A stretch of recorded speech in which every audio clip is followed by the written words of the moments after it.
কক্সবাজার সৈকতের বালিয়াড়িতে টাকার বিনিময়ে আবারও তৈরি হচ্ছে দোকানপাট। আদালতের আদেশ, আন্দোলন কিছুতেই নেই ভূরুক্ষেপ, সক্রিয় প্রভাবশালী চক্র। শিশুর জন্মগত ছানির কারণে ৮০% পর্যন্ত দৃষ্টিশক্তি হারানোর আশঙ্কা, অভিভাবকদের সতর্ক হওয়ার পরামর্শ, প্রান্তিক পর্যায়ে পরীক্ষার সুযোগ সৃষ্টির আহ্বান। এবং ফ্লোরিডায় নির্বাচনী সমাবেশের আগে ট্রাম্পের করোনা মুক্তির দাবি ব্যক্তিগত চিকিৎসকের। ওয়াহিওতে বাইডেনের জমজমাট প্রচারণা।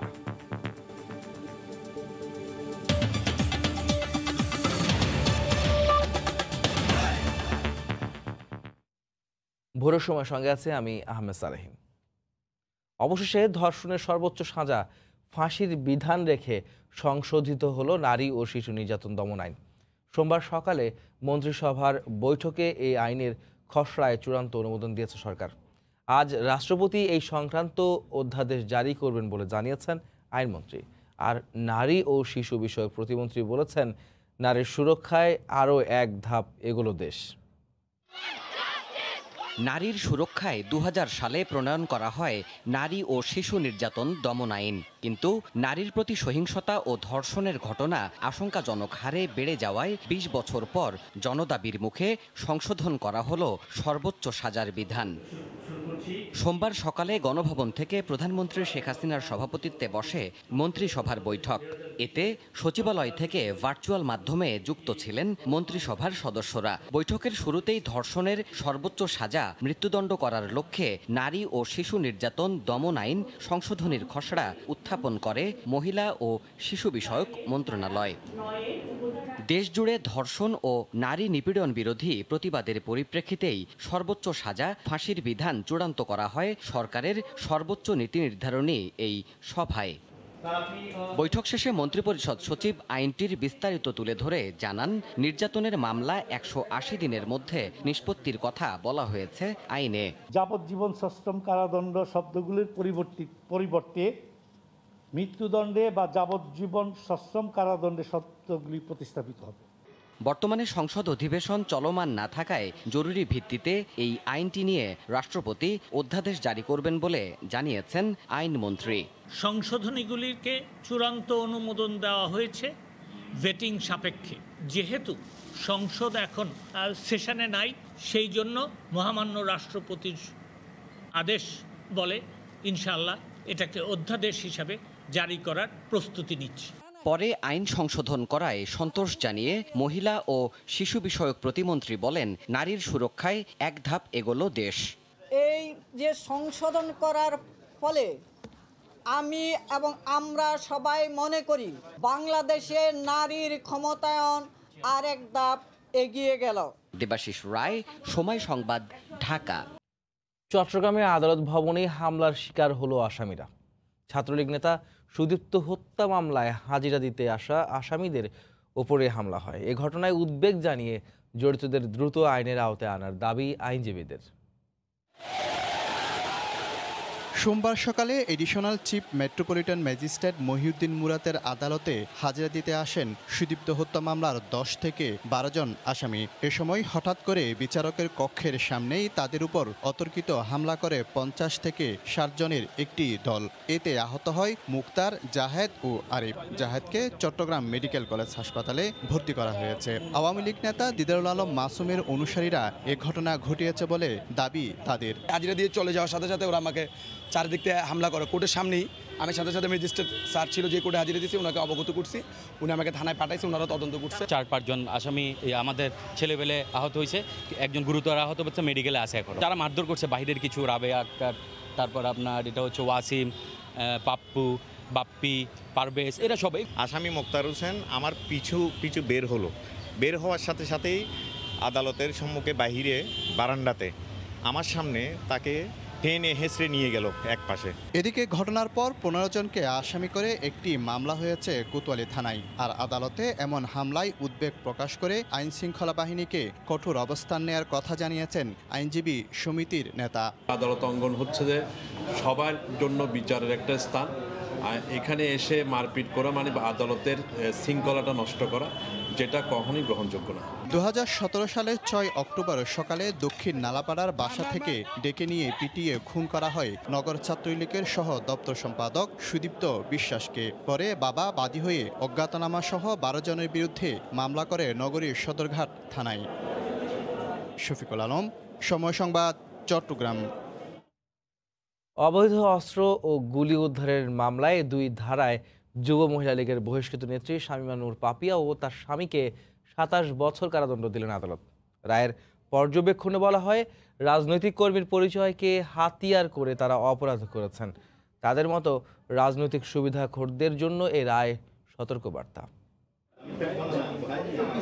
চলতি বছরের ফেব্রুয়ারি থেকে দেশজুড়ে শুদ্ধি অভিযানে একে একে ধরা পড়ছিলেন ক্যাসিনো ব্যবসার মূল হোতাসহ দুর্নীতিগ্রস্ত রাঘব বোয়ালরা। আইনের চোখ ফাঁকি দিতে দেশ ছেড়ে পালানোর সময় 22 ফেব্রুয়ারি শাহজালাল বিমানবন্দরে র্যাবের হাতে গ্রেফতার হয় নরসিংদী যুব মহিলা লীগ নেত্রী পাপিয়া ও তার স্বামী মফিজুর ওরফে সুমন। বিমানবন্দরেই পাপিয়া সুমন দম্পতির কাছ থেকে উদ্ধার হয় জাল নোট, 7টি পাসপোর্ট ও বিদেশি মুদ্রা। পাপিয়ার দেয়া তথ্য অনুযায়ী রাজধানীর ইন্দিরা রোডের ফ্ল্যাটে অভিযান চালিয়ে উদ্ধার হয় বিদেশি পিস্তল ও গুলি। এই ঘটনায় শেরেবাংলা থানায় দায়ের করা অস্ত্র মামলায় সোমবার রায় ঘোষণা করেন আদালত।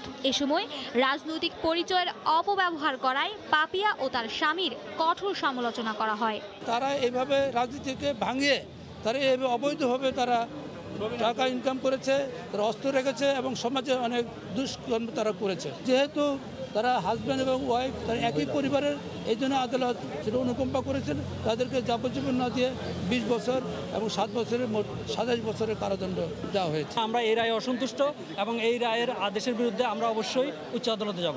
এই মামলায় 12 জন সাক্ষী পাপিয়া ও তার স্বামীর বিরুদ্ধে সাক্ষ্য দিয়েছেন।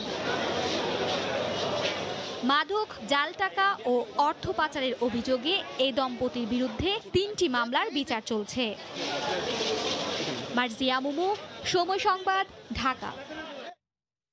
রাজধানীর 45% মানুষের দেহেই তৈরি হয়েছে করোনার অ্যান্টিবডি। চলতি বছরের জুলাই পর্যন্ত অ্যান্টিবডি পরীক্ষায় এ তথ্য বেরিয়ে এসেছে। আক্রান্তদের 82%-এরই কোনো লক্ষণ ছিল না। গতকাল বিকেলে রাজধানীর গুলশানে একটি হোটেলে দেশে করোনা সংক্রমণ পরিস্থিতি ও জিন রূপান্তর নিয়ে গবেষণার তথ্য জানানো হয়। বিশ্ব থমকে গেছে করোনা মহামারীতে, বাংলাদেশও রক্ষা পায়নি তার ছোবল থেকে। 26শে মার্চ থেকে সীমিত আকারের লকডাউন বেড়েছে কয়েক মাসে। রাজধানী ঢাকার প্রায় অর্ধেক মানুষের দেহে এরই মধ্যে তৈরি হয়েছে করোনার অ্যান্টিবডি। আইডিসিআর ও আইসিডিডিআরবি যৌথ জরিপে উঠে এসেছে চলতি বছরের জুলাই পর্যন্ত প্রতি 10 জনে 1 জন সংক্রমিত হয়েছেন, আর 85%-এরই ছিল না কোনো লক্ষণ। জেনোমিক অ্যানালাইসিস করতে যে আমরা যেটা দেখলাম, বিশ্বব্যাপী করোনা ভাইরাসের যে স্ট্রেনগুলো রয়ে গেছে ফর কোভিড-19, সেটার সাথে আমাদের দেশে পাওয়া যে স্ট্রেনগুলোর কোনো পার্থক্য নেই, একই ধরনেরই। এবং এখানে যে মিউটেশন হচ্ছে কিন্তু খুব একটা রেট হাই না। গবেষণায় ঢাকার 25টি ওয়ার্ডের 12,619 জনের নমুনা পরীক্ষায় কোভিড-19 শনাক্ত হয়েছে 9.8% দেহে। সার্ভে থেকে আমরা দেখছি যে আমাদের সিমটম না থাকলেও কিন্তু আমাদের কেস পজিটিভ হতে পারে। সুতরাং আপনি কিন্তু জানেন না যে আপনার পাশের জন আসলে রোগী কি রোগী নয়। তাদের মধ্যে অ্যান্টিবডি লেভেল টু অ্যান্টিবডি দেখেছি, সিরো পজিটিভিটি আছে কি না সেটাই আমরা এই স্টাডিতে বিশ্লেষণ করেছি। গবেষকরা বলছেন সংক্রমণ নিয়ন্ত্রণে ও টিকা দেওয়ার ক্ষেত্রে এসব তথ্য কাজে লাগবে। এই স্বাস্থ্যবিধি মেনে চলার কার্যক্রমে যদি অংশগ্রহণ আমরা নিশ্চিত করতে না পারি, তাহলে কিন্তু কোভিডের ক্ষেত্রে আমরা এটা প্রতিরোধ নিয়ন্ত্রণ আমাদের জন্য কষ্টসাধ্য হবে। এদিকে স্বাস্থ্যমন্ত্রী জাহিদ মালেক আবারও আশ্বাস দেন, সব ধরনের পরিস্থিতি মোকাবেলায় প্রস্তুত সরকার।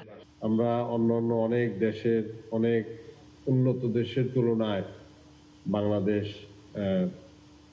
ভালো করেছে, এখন পর্যন্ত ভালো আছে। আইডিসিআর আইসিডিডিআরবি যৌথ জরিপের আর্থিক সহায়তা দিয়েছে যুক্তরাষ্ট্রের দাতা সংস্থা ইউএসআইডি ও Bill and Melinda Gates foundation. Shatila Sharmin, সময় সংবাদ, ঢাকা। জীবনের ভাঙাগড়া গল্পের শেষ নেই ভ্রাম্যমাণ শ্রমিকদের। করোনার মধ্যে কিছুটা শ্রম বিক্রি করতে পারলেও কমেছে পারিশ্রমিক, পাননি সরকারি সহায়তাও। সচ্ছলতা তো দূরের কথা, ঘর ভাড়া আর প্রতিদিনকার ব্যয় মেটানোই হয়ে পড়েছে দুঃসাধ্য। এসব শ্রমিকদের সরকারের কর্মসূচির আওতায় আনার পরামর্শ অর্থনীতিবিদদের। কাজল আব্দুল্লাহর রিপোর্ট, ক্যামেরা ছিলেন দিলর হোসেন। কেউ স্বামীহারা, কেউ সংসারের দায়ে, বাদ নেই কিশোর থেকে বৃদ্ধ। যদিও অভাব মেটাতে বাদ মানে না বয়স বা লিঙ্গ। বাস্তবতার নজির মিলবে গাবতলীর নৌকাঘাটে। এমনই এক নারী শ্রমিক ফিরোজা। স্বামী হারানোর 15 বছর, জীবনের ছন্দপতন করোনাকালে হয়েছে তার মতো অনেকেরই। করোনা ভাইরাস গেছে 6 মাসের বেতন আটকা দিছে ঘর ভাড়া। 6 মাসের বেতনের লেল ঘর ভাড়া, ঘরের তালা দাঁতি যে টাকা দেয় না, পয়সা দেয় না, চাল দেয় না, টাকা দেওয়া করি না। কাজ করি, স্বামী নাই, আর নাই, তেলা কষ্ট করে খাই বাবা। পরিবারের চাপ যেহেতু আমাকেই সামলাতে, তাই পড়ালেখা বাদ দিয়ে তাই ঢাকা শহরে আসলাম। তো জাহাজ মাছ নাই, লেবাররাই 100-150 করে কাজ করে ফেলছে। এ ঘাটে বালুটানার কাজ করতে গিয়ে পায়ে চোট লাগার পরও সাজ্জাদ আলীর জীবনের লড়াই থেমে নেই। আগে প্রতি ডালি বালু টানলে 2.5 টাকা মিললেও বর্তমানে পারিশ্রমিক কমে হয়েছে 2 টাকা। নিত্যদিনের ব্যয়ের যোগান দিতে হিমশিম খাচ্ছেন নিম্ন আয়ের এসব মানুষ। যে পারি না, যে ভরে পারি সে ভরে আপনাকে কথা কইছি, 300 উপরে কাম করতে পারি না, পারিশ্রমিক তো হাঁটতে পারি না। এই যে টুকরি বই, একটা করে টুকরি 2 টাকা পাই ভাই। আগেই ভালো চলছে, এখন খুব চলা কষ্ট হয়, অভাব। মালিকে হয় দিক না না দিক, আমরা বিল পুরো পেমেন্ট দিয়ে দিই, তাতে লেবাররা কাজ করে 500-600 টাকা করে কাজ করে। ভ্রাম্যমাণ শ্রমিকরা সংকটকালে পায় না কোনো সরকারি সহায়তা। অর্থনীতিবিদরা বলছেন তাদের জীবনমান সচল রাখতে কাজে লাগাতে হবে সরকারের বিভিন্ন কর্মসূচিতে। দিন আনে দিন খায় যারা আমাদের শ্রমজীবী মানুষ, তাদের জন্য আপৎকালীন যে সমস্ত সুযোগ সুবিধা প্রণোদনা গভর্নমেন্টের দেওয়া উচিত সেটা যেমন দেওয়া উচিত, পাশাপাশি মন্ত্রণালয়গুলোর মধ্যে যদি কোঅর্ডিনেশন হয়, তাদের যে সমস্ত কাজগুলো আছে সেগুলো যদি একটা সমন্বয়ের মাধ্যমে করে, তাহলে আমি মনে করি যে সেই জায়গাটাকে তারা উত্তরণ করতে পারবে। করোনায় এমনিতেই যেমন আয় কমেছে তেমনি বেড়েছে ব্যয়। এক্ষেত্রে সরকারের পাশাপাশি মালিকদেরও মানবিক হওয়ার পরামর্শ সংশ্লিষ্টদের। কাজল আব্দুল্লাহ, সময় সংবাদ, ঢাকা। ভোরের সময় আরও থাকছে। বাংলাদেশ সীমান্তে মিয়ানমারের 51 সেনা কর্মকর্তা নিয়োগ। অ্যামনেস্টি ইন্টারন্যাশনালের উদ্বেগ, রাখাইনে নির্বিচারে হামলা ও হত্যার প্রমাণ মিলছে, জানালো সংগঠনটি।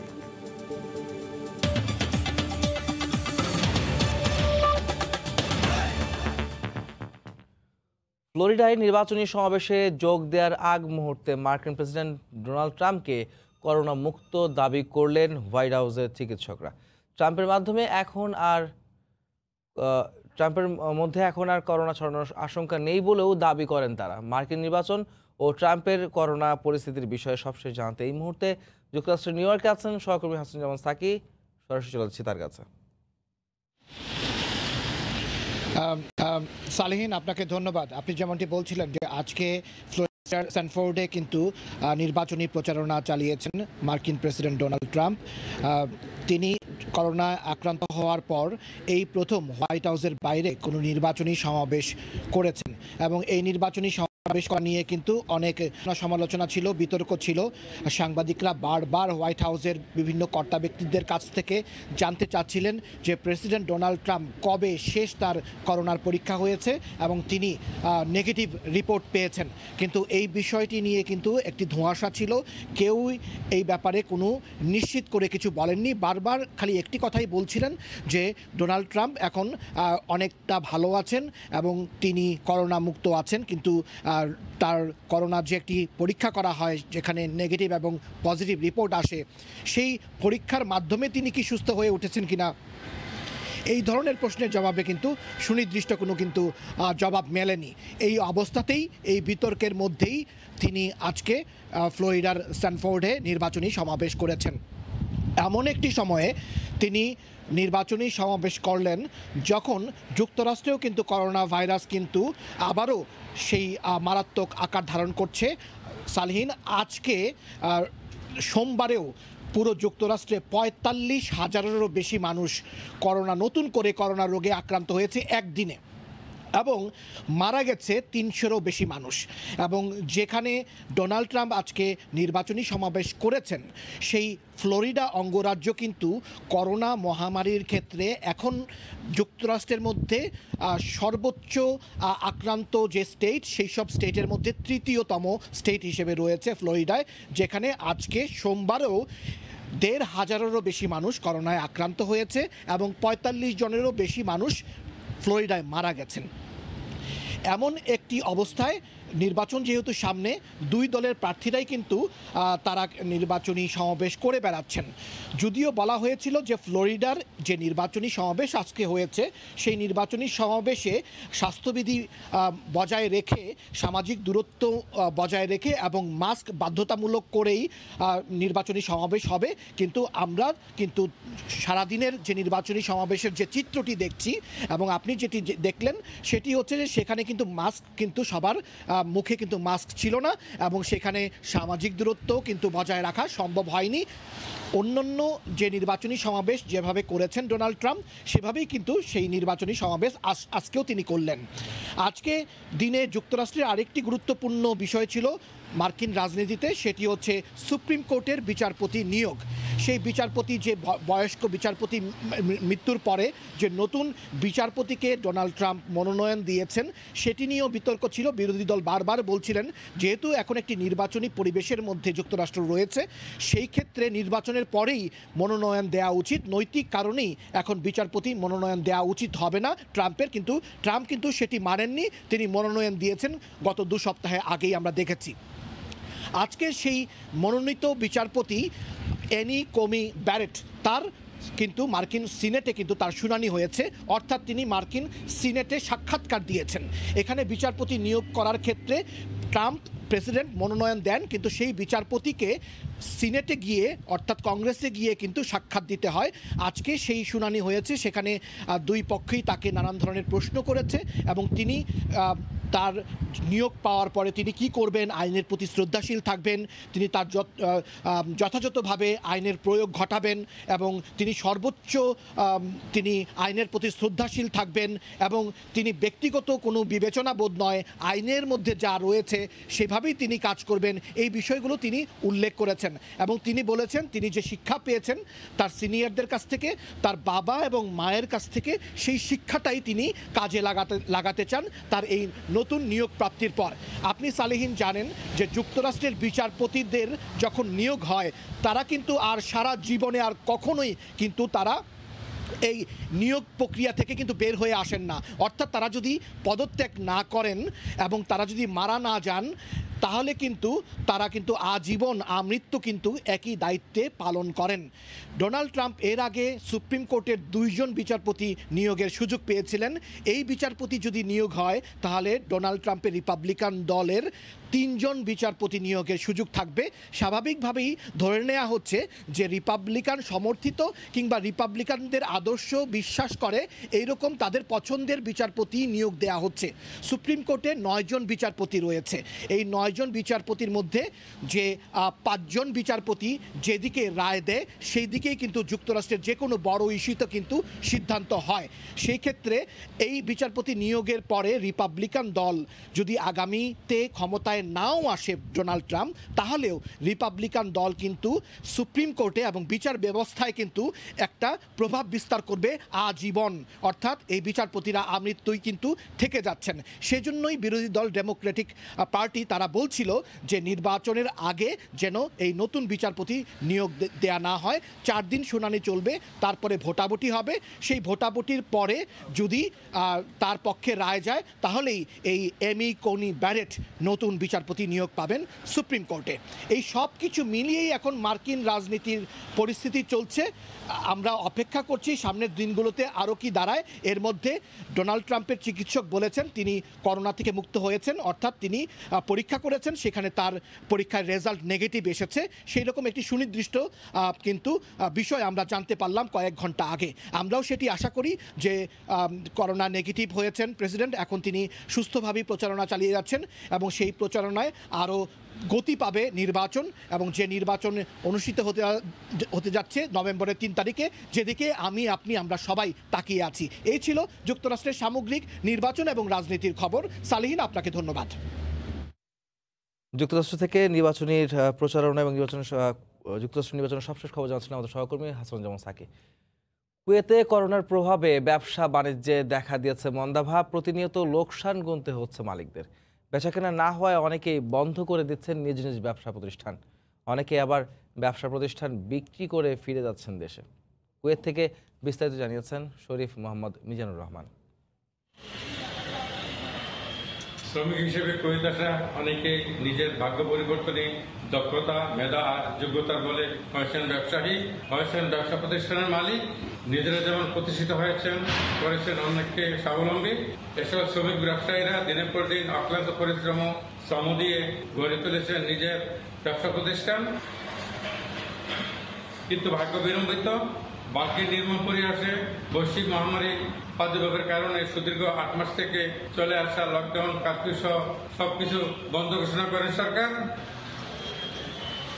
স্বাস্থ্য মন্ত্রণালয়ের নির্দেশনা মেনে নিজের গড়া ব্যবসা প্রতিষ্ঠান বন্ধ রাখতে হয় দীর্ঘদিন ধরে। ফলে আর্থিক সমস্যার সম্মুখীন হতে হয় ব্যবসায়ী বাংলাদেশিদের। একদিকে দোকান ভাড়া পরিশোধ, অপরদিকে নিজের বাসা ভাড়া সহ শ্রমিকদের বেতন ভাতা পরিশোধ করতে হিমশিম খেতে হচ্ছে তাদের। কুয়েত সরকার পঞ্চম ধাপে খুলে দেওয়ার সিদ্ধান্তে চতুর্থ ধাপে অনেক কিছু খুলে দিয়েছেন। সরকারের সময়োপযোগী সিদ্ধান্তে প্রবাসীরা সরকারকে ধন্যবাদ জানান। করোনা এখনো যায়নি, কিন্তু ইজি হওয়াতে আমরা আলাই দিলে আস্তে আস্তে করে রিকাভারির দিকে যাচ্ছি। চেষ্টা করছি যে ব্যবসা প্রতিষ্ঠান চালিয়ে যেন আস্তে ধীরে আমরা আমাদের বিগত দিনের লোকসানগুলো উঠাতে পারি। দীর্ঘদিন পর বেকার কর্মহীন শ্রমিকরা অনেকেই নিজের ও পরিবারের খরচ চালাতে হিমশিম খাচ্ছে। যেখানে কর্মহীন বেকার শ্রমিকরা কর্মহীন, সেখানে তাদের প্রয়োজনে নিজের ও পরিবারের জন্য কেনাকাটা করা সম্পূর্ণ দূর হয়ে পড়েছে। ফলে এর প্রভাব বিভিন্ন দোকানপাট, শপিং মলগুলিতে পড়েছে। ব্যবসায় লোকসান করতে হচ্ছে ব্যবসায়ী প্রতিষ্ঠানের মালিকগণকে। তাছাড়া অনেক দোকানিকে ব্যবসা প্রতিষ্ঠান বন্ধ করে দেশে চলে যেতে হচ্ছে। শরীফ মোহাম্মদ মিজানুর রহমান, সময় সংবাদ, কুয়েত। দীর্ঘ 8 বছর পর ইতালি সরকার স্পন্সরের মাধ্যমে বাংলাদেশ সহ বিভিন্ন দেশ থেকে প্রায় 31,000 শ্রমিক নেবার সিদ্ধান্ত নিয়েছে। তবে কাজের ক্ষেত্রগুলো সীমিত থাকায় এবার খুব অল্প সংখ্যক বাংলাদেশি সুযোগ পেতে পারে। রোম থেকে জুমানা মাহমুদের রিপোর্ট। বাংলাদেশ সহ ইউরোপের বাইরের দেশগুলো থেকে ইতালি সরকার বিভিন্ন ক্যাটাগরিতে 30,850 জন শ্রমিক নেয়ার ঘোষণা দিয়েছে। উল্লেখিত শ্রমিকদের মধ্যে 18,000 আসতে পারবেন মৌসুমী কাজের ভিসায়। সাধারণত কৃষিকাজের জন্য এই মৌসুমী ভিসা প্রদান করা হয়ে থাকে, তবে মেয়াদ শেষে তাদেরকে ফেরত যেতে হবে। এছাড়া মাত্র 6,000 শ্রমিক আসবেন কাজ নিয়ে, যারা পরবর্তীতে ইতালিতে বৈধতা পাবেন। বাকিরা অন্যান্য ক্ষুদ্র ক্ষুদ্র সেক্টরের জন্য। মঙ্গলবার সকাল 9টা থেকে স্বরাষ্ট্র মন্ত্রণালয়ের ওয়েবসাইটে আবেদনপত্র পূরণ করা যাবে। শুধুমাত্র 22শে অক্টোবর থেকে 31শে ডিসেম্বর পর্যন্ত আবেদন করা যাবে। 1990 সাল থেকে 2012 সাল পর্যন্ত কয়েক বছর পর পর স্পন্সর ঘোষণা করে আসছিল ইতালি সরকার।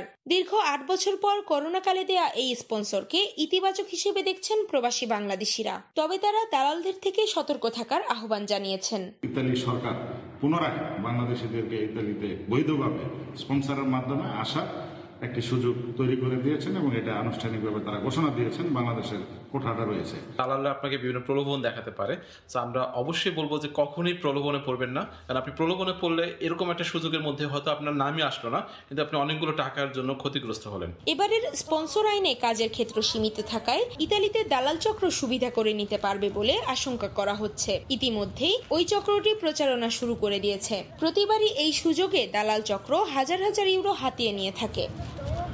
ইতালির রোম থেকে জুমানা মাহমুদ, সময় সংবাদ। বাংলাদেশ সীমান্তে নতুন করে 51 জন সেনা কর্মকর্তা পাঠিয়েছে মিয়ানমার। সন্ত্রাসী গোষ্ঠী দমনে পুলিশকে সহায়তা করতে তাদের পাঠানো হয়েছে বলে দাবি করেছে নাইপিদো। সীমান্তে সেনা সমাবেশের বিষয়ে গভীর উদ্বেগ প্রকাশ করেছে মানবাধিকার সংস্থা অ্যামনেস্টি ইন্টারন্যাশনাল। একই সঙ্গে রাখাইনে চলমান সংঘাতে বেসামরিক নাগরিকদের ওপর নির্বিচারে হামলা ও হত্যার প্রমাণ পাওয়ার কথা জানিয়েছে সংগঠনটি।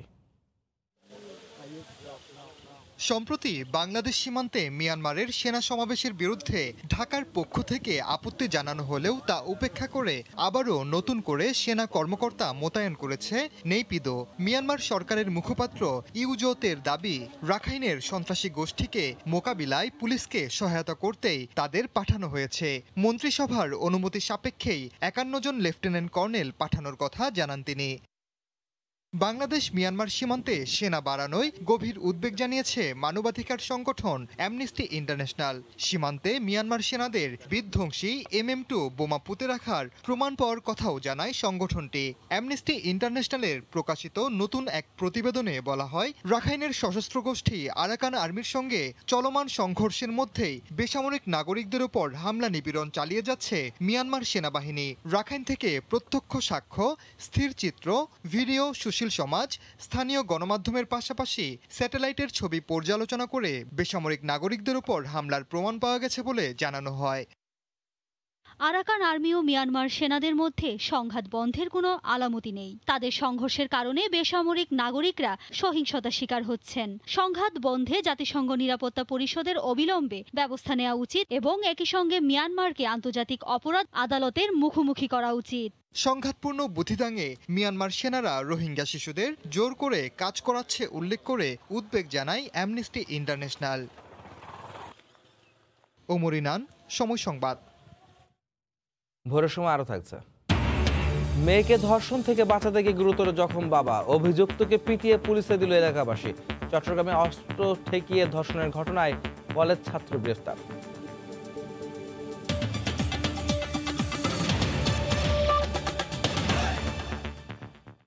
কক্সবাজার সৈকতের বালিয়াড়িতে অবৈধ স্থাপনা উচ্ছেদে উচ্চ আদালতের আদেশ থাকলেও আবার নতুন করে তৈরি হচ্ছে দোকানপাট। টাকার বিনিময়ে প্রভাবশালীরা সৈকতের বালিয়াড়িতে দোকানপাট তৈরি করছে বলে জানিয়েছে খোদ ব্যবসায়ীরা। সৈকতের বালিয়াড়ি দখলমুক্ত করার জন্য বারবার আন্দোলন করেও কাজ হচ্ছে না বলে দাবি সুশীল সমাজের। তবে সৈকতে নতুন করে কোনো স্থাপনা নির্মিত হলে তা দ্রুত ভেঙে দেওয়া হবে বলে জানিয়েছে জেলা প্রশাসন। আরও জানাচ্ছেন সুজাউদ্দিন রুবেল। বিশ্বের দীর্ঘতম সমুদ্র সৈকত কক্সবাজার, যার সৌন্দর্য উপভোগ করতে দূর দূরান্ত থেকে ছুটে আসে দেশি বিদেশি হাজার হাজার পর্যটক। কিন্তু সৈকতের এই সৌন্দর্য দিন দিন হারিয়ে যাচ্ছে। সৈকতের বালিয়াড়িতে নির্মিত হয়েছে শত শত দোকানপাট ও স্থাপনা, যা উচ্ছেদে উচ্চ আদালতের আদেশও রয়েছে। কিন্তু এই আদেশ তোয়াক্কা না করে আবারও সৈকতের সুগন্ধা পয়েন্টে নতুন করে নির্মিত হচ্ছে দোকানপাট। আমরা এখানে আছি প্রায় 8টা দোকান, 8টা হলো যে আপনার ডাবের দোকান, বাকিটা হলো যে আপনার খাবারের দোকান। কিছু বাদ বিক্রি করে আর কিছু বাকি চা পানি বিক্রি করে, ওই রকম দোকান। এটা অনুমোদিত কার্ড অনুযায়ী কার্ডের আমরা ছবি পাইছি বা একটা কার্ড দিছে, কার্ডের পরিমাণ মতো নিছি আর কি। সবাই যেরকম নিছে এরকম নিছি। এগুলো মনে করেন কিছু ক্ষমতাশীল মানুষ ওগুলো দোকানগুলো রেখে দিয়েছে, এগুলো পরবর্তীতে ম্যাজিস্ট্রেট সাহেব হয়তো ওটাইও দিতে পারে। সৈকতের বালিয়াড়িতে অবৈধ দখল ও ঝুপড়িমুক্ত করার জন্য দীর্ঘ সময় ধরে আন্দোলন করে আসলেও কোনো কাজ হচ্ছে না বলে জানায় সচেতন মহল। বালিয়াড়ি থেকে সমস্ত অবৈধ স্থাপনা, ঝুপড়ি, দোকান এবং উচ্ছেদ করা এবং কোনো অবস্থায় নতুন কোনো কিছু নির্মাণ করতে সেখানে বাধা দেওয়া। তবে জেলা প্রশাসক আশ্বাস দেন, সৈকতে নতুন করে কোনো স্থাপনা নির্মিত হলে তা দ্রুত ভেঙে দেওয়া হবে। নতুন করে কোনো দোকান তৈরি করার কোনো সুযোগ নাই। যদি এটা করে আমরা দ্রুত এটা ভেঙে দেব। দাপ্তরিক যে কপি সেটা আমরা এখনো পাইনি। এটা পেলেই উচ্ছেদের জন্য আমাদের নির্দেশনা আছে, সেইগুলো আমরা দ্রুত উচ্ছেদের ব্যবস্থা নেব। কক্সবাজার সমুদ্র সৈকতের লাবণী, সুগন্ধা ও কলাতলি পয়েন্টের বালিয়াড়িতে রয়েছে সহস্রাধিক দোকানপাট ও স্থাপনা। সুজাউদ্দিন রুবেল, সময় সংবাদ, কক্সবাজার। জন্মগত ছানি ও আঘাতজনিত কারণে দৃষ্টিশক্তি হারাচ্ছে দেশের উল্লেখযোগ্য সংখ্যক শিশু। ছানির তীব্রতা ভেদে 10 থেকে 80% পর্যন্ত দৃষ্টিশক্তি কমে গেল অনেক ক্ষেত্রে বুঝতেই পারেন না অভিভাবকরা। তাই লক্ষণ শুরুর সঙ্গে সঙ্গে শিশুর চোখের ছানি অপারেশনে অভিভাবকদের সতর্ক হবার আহ্বান চিকিৎসকদের। শিশুদের মধ্যে অন্ধত্বের প্রকোপ কমাতে স্কুল শুরুর আগেই প্রতিটি শিশুর চোখের পরীক্ষার সুযোগ সৃষ্টির আহ্বান বিশেষজ্ঞদের। নুরুল ইসলামের ছবিতে দেখুন মুজাহিদ শুভর রিপোর্ট। চলছে জন্মগত চোখের ছানি অপারেশন। রাজধানীর ইস্পাহানি ইসলামিয়া চক্ষু হাসপাতালে মাত্র 7 মাসের শিশুর চোখের ছানি অপারেশন করছেন চিকিৎসকরা। চোখের মণি সাদা হয়ে যাওয়া শিশুর সম্পূর্ণ দৃষ্টিশক্তি ফেরাতে জরুরি অপারেশনের সিদ্ধান্ত নেন চিকিৎসক। জন্মগত ছানি ছাড়াও চোখে নানা ধরনের আঘাতজনিত কারণে ছানি পড়ে শিশুর চোখে। অনেক ক্ষেত্রে স্টেরয়েড জাতীয় চোখের ড্রপ নিয়মিত ব্যবহারের কারণেও চোখে ছানি পড়ে 0 থেকে 16 বছর বয়সী শিশুর চোখে। বাচ্চারা পরে তীর নিয়ে খেলতেছিল, তীর ছুটছে, ছোড়ার পরে ওর চোখের একদম ওই মনিতে। হ্যাঁ, আমরা নেগলেসি করি এই জিনিসটা আরো আগে ছানি অপারেশন করলেই হইতো, মানে লেন্স লাগাইতে। এই অপারেশনগুলো যদি আমরা দ্রুত করতে না পারি তাহলে ভবিষ্যতে এই ছানি থেকে ভবিষ্যতে চোখের পিছনে যে রেটিনা সেই জিনিসগুলো আমরা যদি ঠিকমতো চিকিৎসা করতে না পারি তাহলে চোখের দৃষ্টি সারা জীবনের জন্য চলে যেতে পারে। চোখ সাদা বা অন্ধকারে জ্বলজ্বল করলে দৃষ্টিশক্তি কমে গেলে শিশুকে দ্রুত হাসপাতালে নিয়ে আসার আহ্বান চিকিৎসকদের। আলো ভেতরে না ঢুকে ছানির কারণে তাহলে কিন্তু অন্ধত্বের সম্ভাবনা অনেকাংশে বেড়ে যায়। অনেকের মাঝে দেখা যায় মিসকনসেপশন থাকে যে বাচ্চা বড় হোক সার্জারি করব, কিন্তু না, যত দেরি করে সার্জারি করা হবে বাচ্চার ভালো দেখার পরিমাণ কমে যায়। এবং এগুলো আমরা বেশিরভাগ ক্ষেত্রে পাই গ্রামের বাচ্চাদের ক্ষেত্রে, যে গ্রামের বাচ্চারা ডিলে করে। শিশুর চোখের ছানি, আরোপি সহ জটিল সমস্যা সমাধানে অত্যাধুনিক প্রযুক্তি ও প্রশিক্ষণ দিয়ে সরকারকে সহায়তা করছে দেশি বিদেশি সংস্থা। হসপিটালকে আমরা ইকুইপ করেছি, তারপরে হসপিটালের টিম আমরা তৈরি করেছি, ফেসিলিটিসে পুরো ইকুইপমেন্টস দিয়েছি এবং রেফারেল মেকানিজমটা আমরা তৈরি করেছি যাতে করে আপনার একেবারে নিচু পর্যায়ের যে কমিউনিটি হেলথ ওয়ার্কার তারা যখন আইডেন্টিফিকেশন হবে তারা যাতে ওই সেন্টারগুলোতে পাঠাইতে পারে। গত বছর শুধু একটি হাসপাতালে 1400-র বেশি শিশুর চোখের ছানি অপারেশন করা হয়েছে। চোখে ছানি পড়ার পর যত বিলম্বে অপারেশন করা হবে শিশুর দৃষ্টিশক্তি হারানোর আশঙ্কা ততই বাড়বে বলে মনে করছেন বিশেষজ্ঞ চিকিৎসকরা। মুজাহিদ শুভ, সময় সংবাদ, ঢাকা। করোনাকালীন নানা অনিয়ম ও দুর্নীতির অভিযোগ উঠেছে চাঁপাইনবাবগঞ্জের গোমস্তাপুর উপজেলা স্বাস্থ্য কমপ্লেক্সের স্বাস্থ্য ও পরিবার পরিকল্পনা কর্মকর্তার বিরুদ্ধে। চিকিৎসক ও স্থানীয়দের অভিযোগ, করোনাকালে সিএইচসিপি ও স্বাস্থ্য সহকারীদের বরাদ্দের সুরক্ষা সামগ্রী লোপাট এবং করোনা রোগীর চিকিৎসা না করেও হাসপাতালে ভর্তি দেখিয়ে অর্থ আত্মসাৎ করেছেন তিনি। এ নিয়ে প্রশ্ন করলে উত্তর না দিয়ে চলে যান ওই কর্মকর্তা। আব্দুস সালামের তোলা ছবিতে বিস্তারিত সাইফুর রহমান রকির রিপোর্টে। চলতি বছরের ফেব্রুয়ারি মাসে যোগদানের পর থেকে স্বেচ্ছাচারিতা ও ক্ষমতার অপব্যবহার শুরু করেন চাঁপাইনবাবগঞ্জের গোমস্তাপুর উপজেলা স্বাস্থ্য কমপ্লেক্সের স্বাস্থ্য ও পরিবার পরিকল্পনা কর্মকর্তা সারোয়ার জাহান। তার বিরুদ্ধে অভিযোগ, 50 শয্যা বিশিষ্ট এই হাসপাতালের ওটি, এক্স রে ও আলট্রাসোনোগ্রাফি রুম থেকে 5টি এসি খুলে নিজ অফিস কক্ষ ও বাসভবনে প্রতিস্থাপন করেছেন। এছাড়া করোনাকালীন সময়ে চিকিৎসকদের বরাদ্দকৃত প্রায় 600 সুরক্ষা সরঞ্জাম তাদের না দিয়ে কয়েক লাখ টাকায় তা বাইরে বিক্রি করে দেন। আর করোনা রোগীর চিকিৎসা না করেও হাসপাতালে ভর্তি দেখিয়ে প্রায় 3 লাখ টাকা বিল তুলে নেন তিনি। শুধু তাই নয়, টেন্ডার ছাড়া চিকিৎসা সরঞ্জাম বিক্রি করে দেওয়ার অভিযোগও রয়েছে তার বিরুদ্ধে। ডাক্তার সারোয়ার জাহান এই সুরক্ষা সামগ্রীগুলো ওনার বাসভবনেই রাখতেন। তারপরে কি হয়েছে উনি জানেন। আমরা সুরক্ষা সামগ্রী ছাড়াই জীবনের ঝুঁকি নিয়ে এই রোগীদের আমরা চিকিৎসা সেবা চালিয়ে গেছি। যে মেশিন টেশিন যেগুলো সব কিছু অকেজো, বাগান বিক্রি এবং বিনা টেন্ডারে যাবতীয় ওনার স্বেচ্ছাচারিতা করেন এবং উনি নিজ ইচ্ছায় ক্ষমতার অপব্যবহার করেন। সময় সংবাদের প্রতিবেদক এ নিয়ে প্রশ্ন করায় উত্তর না দিয়ে দ্রুত সটকে পড়েন অভিযুক্ত ওই কর্মকর্তা।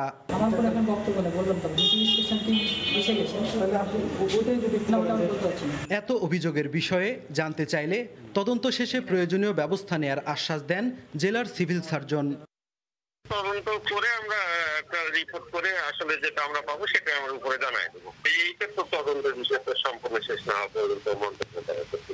এরই মধ্যে ঊর্ধ্বতন কর্তৃপক্ষের কাছে ওই কর্মকর্তার বিরুদ্ধে লিখিত অভিযোগ করেছেন স্থানীয়রা। সাইফুর রহমান রকি, সময় সংবাদ, চাঁপাইনবাবগঞ্জ। ব্রাহ্মণবাড়িয়ায় new lab aid diagnostic and হাসপাতালে ভুল চিকিৎসায় রোগীর মৃত্যুর অভিযোগ উঠেছে। এ ঘটনায় হাসপাতালে ভাঙচুর চালিয়েছেন রোগীর স্বজনরা। হাসপাতাল কর্তৃপক্ষ জানায়, গত 3 দিন আগে শহরের দক্ষিণ পৌরতলা এলাকার মাকসুদা আক্তার নামে এক গৃহবধূ ঠান্ডা জ্বর নিয়ে হাসপাতালে ভর্তি হন। রোগীর শরীরে রক্তশূন্যতা থাকায় এক ব্যাগ রক্ত দেওয়ার পরামর্শ দেন চিকিৎসক ডাক্তার সৈয়দা মাসুমা কাউসার। সোমবার রাতে রক্ত দেয়া অবস্থায় রোগীর মৃত্যু হয়। খবর পেয়ে স্বজনরা হাসপাতালে এসে কর্মচারী ও নার্সদের উপর চড়াও হন। এই সময় তারা চিকিৎসকদের কক্ষ, কেবিনের দরজা ও অফিস কক্ষ সহ অন্যান্য ইউনিটে ভাঙচুর চালায়। সদর মডেল থানার পুলিশের একটি দল ঘটনাস্থলে এসে পরিস্থিতি নিয়ন্ত্রণে আনেন। সিস্টার বলছে যে ওনার রক্ত দিতে হবে না, ডাক্তার বলছে যে না, রক্ত দেওয়ার প্রয়োজন নাই, আর যদি দিতে হয় তাহলে আমাকে জানাইবা, আমি বলবো, বলার পরে দিবা। কিন্তু সিস্টার ডাক্তারে কোনো কিছু না জানায় রক্ত দিয়ে দিছে, রক্ত দেওয়ার পরে উনি মারা গেছে।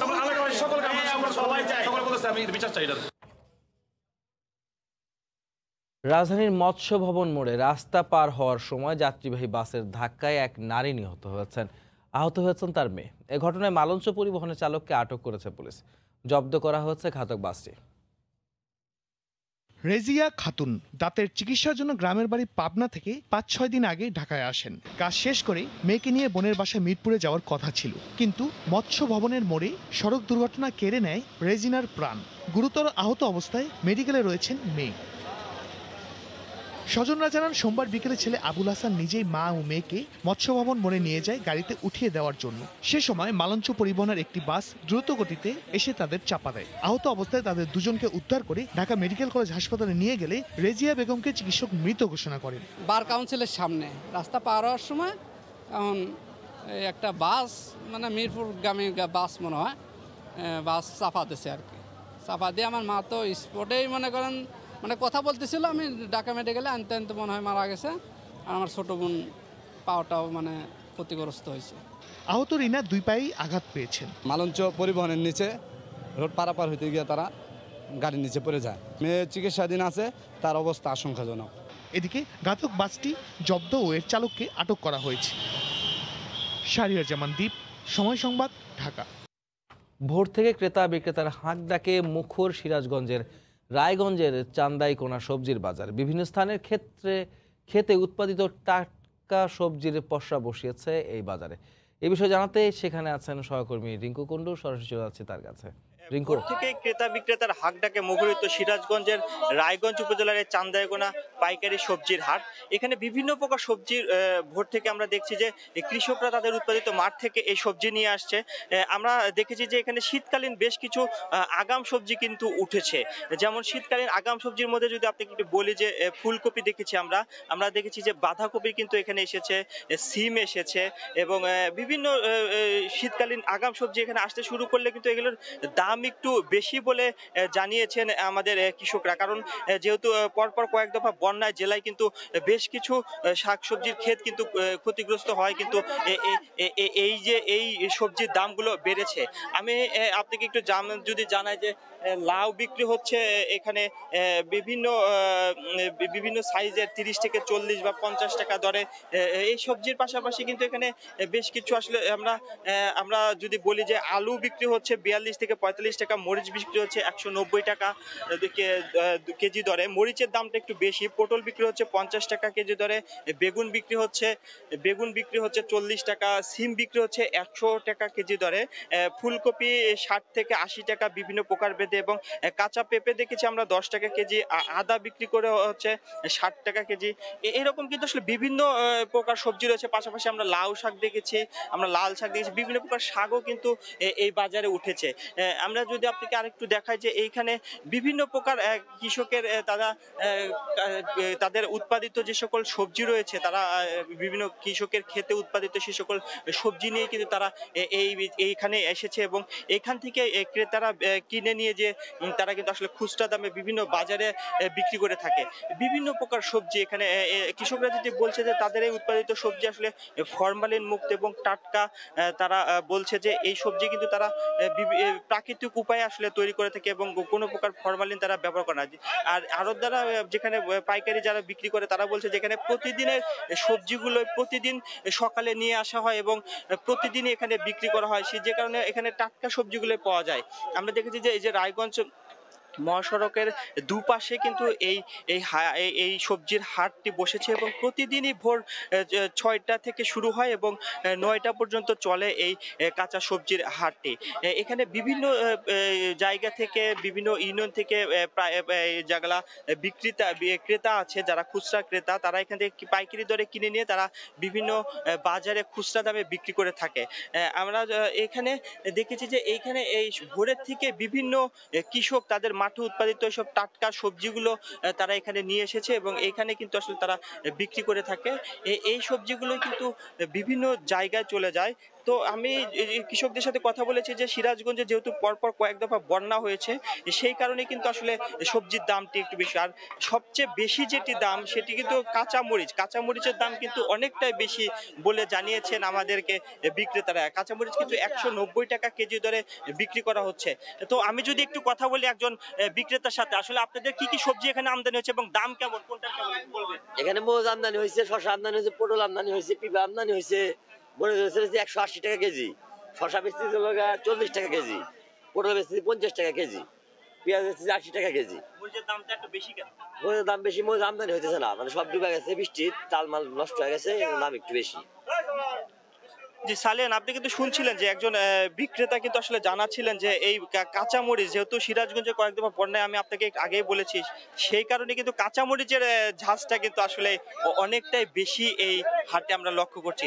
তাছাড়া বিভিন্ন প্রকার সবজির দাম নিয়ে ক্রেতাদের মধ্যে মিশ্র প্রতিক্রিয়া আমরা দেখেছি।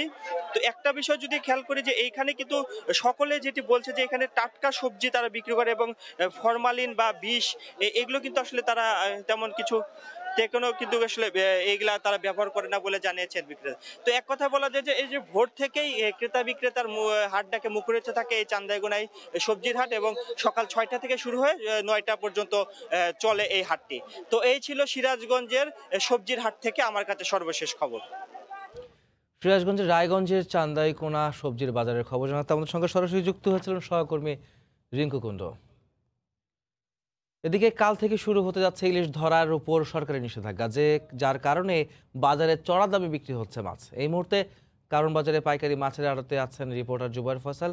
সেই খবর জানতে সরাসরি চলে যাচ্ছে তার কাছে। জুবাইর। সালেহীন, কারওয়ান বাজার পাইকারি আড়তে যে পরিমাণ ইলিশ আজকে থাকার কথা ছিল আমরা কিন্তু সেটি দেখছি না, এবং আপনারা জানেন যে আগামীকাল থেকে সরকারি নিষেধাজ্ঞা কার্যকর হতে যাচ্ছে মাছ ধরার উপর, যে কারণে সাগরে নদীতে মাছ ধরতে পারবেন না জেলেরা। সেই হিসেবে আজকে কিন্তু বাজারে স্বাভাবিকভাবেই বাজার একটু চড়া হওয়ার কথা ছিল। আমরা দেখছি যে সেই তুলনায় বাজার কিন্তু বেশ চড়া আজকে। যেমন আমি মাছের দাম দরের কথা যদি আপনাদেরকে বলি, 1 কেজির উপরে যেসব মাছ, সেই মাছ অর্থাৎ 1 কেজি থেকে 1.5 কেজি সেটি 1000 থেকে 1200 টাকা কেজি হাঁকা হচ্ছে, এবং এরপরে 1.5 কেজির উপরের যে মাছ সেটিও কিছুটা বেশি দাম। তবে এই অপেক্ষাকৃত ছোট যে আকারের মাছগুলো, অর্থাৎ 1 কেজির নিচে বা 800 গ্রাম থেকে 1 কেজি এরকম, এই মাছগুলোর দাম আসলে একটু অস্বাভাবিক রকমের বৃদ্ধি পেয়েছে, কারণ এই সাইজের মাছ আসলে বাজারে এই মুহূর্তে নাই। বিক্রেতাদের সাথে আমরা কথা বলেছিলাম, তারা আমাদেরকে যে তথ্যটি দিয়েছেন সেটি হলো যে বাজারে মাছের একটা সংকট তৈরি হয়েছে একেবারে শেষ দিকে এসে, যে কারণে তারা আসলে ঠিক দামটা নিয়ন্ত্রণে রাখা কিংবা দামটা একটা যৌক্তিক পর্যায়ে রাখার যে চেষ্টা, সেটি কিন্তু বাজারে সম্ভব হচ্ছে না। আরেকটি বিষয়, ভারতে যে পরিমাণ মাছ এবছর রপ্তানি হয়েছে সেটির সঠিক পরিসংখ্যান তারা বলতে পারছে না, এবং সেটি সঠিক পরিসংখ্যান তুলে ধরার মতো যে সরকারি ব্যবস্থা, সেটি সরকার বলছে 1500 মেট্রিক টন, কিন্তু বাজারগুলোতে দাবি যে আরও বেশি পরিমাণে ইলিশ সেখানে গিয়েছে। তার একটি প্রভাব বাজারগুলোতে মাছের সংকটেও দেখা দিচ্ছে বলে তারা আমাদেরকে জানিয়েছে। আপনি দেখতে পাচ্ছেন এই মুহূর্তে কারওয়ান বাজার পাইকারি আড়ত ঘিরে যে পরিমাণ মানুষের আনাগোনা, আসলে এখানে সরকারি চাকুরিজীবী, ব্যবসায়ী, বেসরকারি চাকুরিজীবী, তারা কিন্তু আসলে এখানে অনেকেই গাড়ি নিয়ে এসেছেন যারা মাছ কিনতে এসেছেন সকালবেলা। মূলত এই বাজারে মাছ বেচা কেনা শুরু হয় ভোর 4টার পর থেকেই, সেই হিসেবে বাজার শেষ হয়ে যায় প্রায় 8টা-9টার দিকে, বাজার আর থাকে না। তো সেই তুলনায় মাছের কিন্তু যথেষ্ট আমদানি এবং বিক্রির যে ব্যাপারগুলো সেটি কিন্তু হওয়ার কথা ছিল এই সময়, এটিকে পিক টাইম বলা হয়। তো সেটি কিন্তু আমরা খুব বেশি আশানুরূপ দেখতে পাচ্ছি না, কারণ বাজারে মাছের তুলনায় ক্রেতার সংখ্যা অনেক বেশি, যে কারণে আসলে দামটা স্বাভাবিকভাবে বেড়ে গিয়েছে। এবং যেহেতু আগামীকাল থেকে নিষেধাজ্ঞা কার্যকর হতে যাচ্ছে, সেক্ষেত্রে এই মাছের দামগুলো আরেকটু বাড়বে, এটি কিন্তু আশা মানে প্রত্যাশিতই ছিল। আরেকটি বিষয়, সাগর থেকে অন্যান্য যেসব মাছগুলো আমরা দেখতে পাচ্ছি যে বাজারে আমদানি হয়েছে, সেটিরও কিন্তু আমদানি যথেষ্ট ভালো, এবং সেখানে আমরা একটু লক্ষ্য করছি একটি জিনিস, যে মাছের দাম যেরকম হওয়ার কথা ছিল, কারণ সবাই কিন্তু ইলিশের দিকেই বেশি নজর, মানুষের ক্রেতাদের আগ্রহ কিন্তু ইলিশের দিকে, কিন্তু এই মাছগুলোরও কিন্তু দাম খুব একটা বাড়ছে না। আপনি এখন দর্শকরা যেই টিভি পর্দায় যে মাছগুলো দেখতে পাচ্ছেন, এই সবগুলোই ইন্ডিয়া থেকে আসা, আইড়, বোয়াল, এই ধরনের মাছগুলো ইন্ডিয়া থেকে আসা, এবং এই মাছগুলোর দাম তুলনামূলকভাবে তুলনামূলকভাবে কিন্তু একটু বেশি বলা হচ্ছে আজকের বাজারে। যদিও তারাও বলছেন যে আসলে মাছের সংকট, সবাই বলছেন, কিন্তু মাছের সংকট বললেও আসলে আমরা সরবরাহের দিক দিয়ে বা বাজারগুলোতে যেই আমদানি দেখতে পাচ্ছি সেটি কিন্তু আসলে খুব একটা বলা যায় না যে সেটি সংকট। এই মাছ বাজারে যে বিষয়টি লক্ষণীয় সেটি হলো যে ক্রেতারা আসছেন এবং তাদের পছন্দ মতো মাছ কেনার ক্ষেত্রে তারা দাম এবং মাছের যে কোয়ালিটি সেটি কিন্তু বা মান সেটির দিকে নজর দিচ্ছেন। ইলিশের ক্ষেত্রে আমরা দেখেছি যে অনেক ধরনের ইলিশ বাজারে রয়েছে এবং সেটি বলা হচ্ছে যে কোনোটি সাগরের, কোনোটি নদীর, আবার কোনোটি মিয়ানমার থেকেও আসা ইলিশও রয়েছে। এটি আসলে চিনে নেওয়া বেশ একটি দুঃসাধ্যের ব্যাপার। এখানে কয়েকটি ক্রাইটেরিয়া দিয়েই আসলে মাছগুলো চেনা যায়। আর এই যে সাগরের মাছগুলো যেগুলো রয়েছে, সাগরের মাছগুলোর কিন্তু আসলে এখানে নদীতে খুব একটা বাংলাদেশে হয় না। এই সবগুলো মাছই আপনারা দেখছেন যে ইন্ডিয়া থেকে আসা, এবং ইন্ডিয়া থেকে এই মাছগুলো আসার ক্ষেত্রে আমরা যতদূর জানি যে সেটি 2-3 দিন ধরে তারা যে মাছগুলো যেভাবে করে নিয়ে আসেন বরফজাত করে বা প্রক্রিয়াজাত করে, সেটি কিন্তু মাছের মান কিছুটা নষ্ট করে ফেলে। যদিও আমরা দামের ক্ষেত্রে দেখতে পাইনি যে আসলে কোনো ভালো সংবাদ, কারণ যেহেতু ইলিশের দিকে বেশি নজর মানুষের বা ক্রেতাদের, সেক্ষেত্রে এই মাছগুলোর দাম কিছুটা কম হওয়ার কথা ছিল, কিন্তু সেদিকেও আমরা দেখতে পাচ্ছি যে কম আসলে খুব একটা নাই। আমরা বোয়ালের খবর নিয়েছি, কেজি প্রতি 500 থেকে 600 টাকা দরে বিক্রি হচ্ছে, এবং আইড মাছ এখানে বিক্রি হচ্ছে 600 থেকে 700 টাকা কেজি দরে। চিংড়ি আপনি দেখছেন যে অনেক রকমের চিংড়ি মাছ এখানে রয়েছে, এর গলদা চিংড়ি, বাগদা চিংড়ি, এছাড়া গলদারই আমরা 4টি প্রকার এখানে দেখতে পাচ্ছি। প্রত্যেকটি মাছের দাম কিন্তু 800 থেকে 1200 টাকার উপরে কেজি। এবং এখানে আরেকটি বিষয় লক্ষণীয় যে এই চিংড়িগুলো কিন্তু বাংলাদেশে যে চাষ হয় সেই চিংড়ির চেয়ে কিছুটা আলাদা, অনেকটা নদীর চিংড়িও রয়েছে, এবং নদীর চিংড়িগুলোর দাম একটু বেশি, নদী থেকে যেসব মাছগুলো সংরক্ষণ করা হয়। এবং রূপচাঁদার কথা যদি আপনাদেরকে বলি, সাগর থেকে আসা কয়েক ধরনের রূপচাঁদা মাছ রয়েছে এখানে, এবং এই রূপচাঁদা মাছগুলোর ক্ষেত্রে আসলে ক্রেতাদের এক ধরনের দ্বিধাদ্বন্দ্ব রয়েছে যে কোনটি আসলে প্রকৃত রূপচাঁদা এবং কোনটি পিরানহা মাছ, সেটি চেনার ক্ষেত্রে কিন্তু ক্রেতারা বেশ একটু বেগ পাচ্ছেন। মাছ বাজারে যেটি লক্ষণীয় সেটি হলো যে ইলিশের সরবরাহ বৃদ্ধি পেলে বা ইলিশের সরবরাহ চাহিদা মতো থাকলে সেটি কিন্তু বাজারে একটা প্রভাব ফেলতো, এবং অন্যান্য মাছের ক্ষেত্রে সেটি একটু প্রভাব ফেলতো।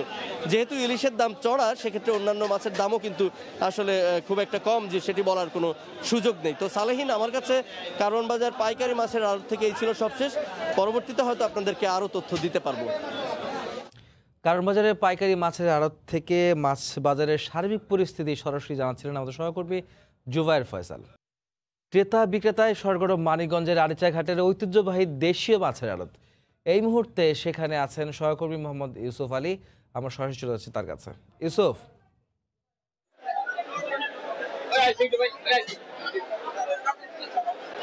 আজ কিন্তু আসলে মানিকগঞ্জের যে ঐতিহ্যবাহী আরিচা মৎস্য আড়তে কিন্তু আসলে একটা হাট ডাকে এখন জমাতে হয়ে উঠেছে এটা, এবং সেই ক্ষেত্রে কিন্তু 200 বছরের এই ঐতিহ্যবাহী আসলে আড়তে এটা এই মুহূর্তে কিন্তু আসলে একটা বড় যে পদ্মা যমুনা আর রয়েছে, তা কিন্তু 20 কেজি, 15 কেজি, 10 কেজি পর্যন্ত এক একটা আর কিন্তু এখানে দেখা যাচ্ছে। আসলে জেলেদের সাথে আমি কথা বলেছি, জেলেরা আমাকে জানিয়েছে যে আসলে এই 1 সপ্তাহের ভিতরে কিন্তু গত 3-4 দিনে সবচেয়ে বেশিটা আসলে মাছ ধরা পড়ছে পদ্মা যমুনা সহ আশপাশের মানিকগঞ্জের শিবনের যে মুক্ত জলাশয় আছে সেখানকার মাছই ধরা পড়ছে, মৎস্যশিক্ষীরা আমাকে জানিয়েছে। তো তারা বলছে আসলে এটা তো খুবই এই মাছগুলো সুস্বাদু হওয়াতে কিন্তু শুধু ঢাকার আশপাশ থেকে যে পাইকার রয়েছে সেই পাইকারের কিন্তু আনাগোনা এখন কিন্তু পুরো যে আরেকটি রয়েছে তা কিন্তু সরগরম হয়ে উঠেছে। অন্যদিকে কিন্তু মানিকগঞ্জের ঐতিহ্যবাহী 200 বছরের আরিচা ঘাটটি কিন্তু দেশের সবচাইতে পরিচিত ঘাট হয়।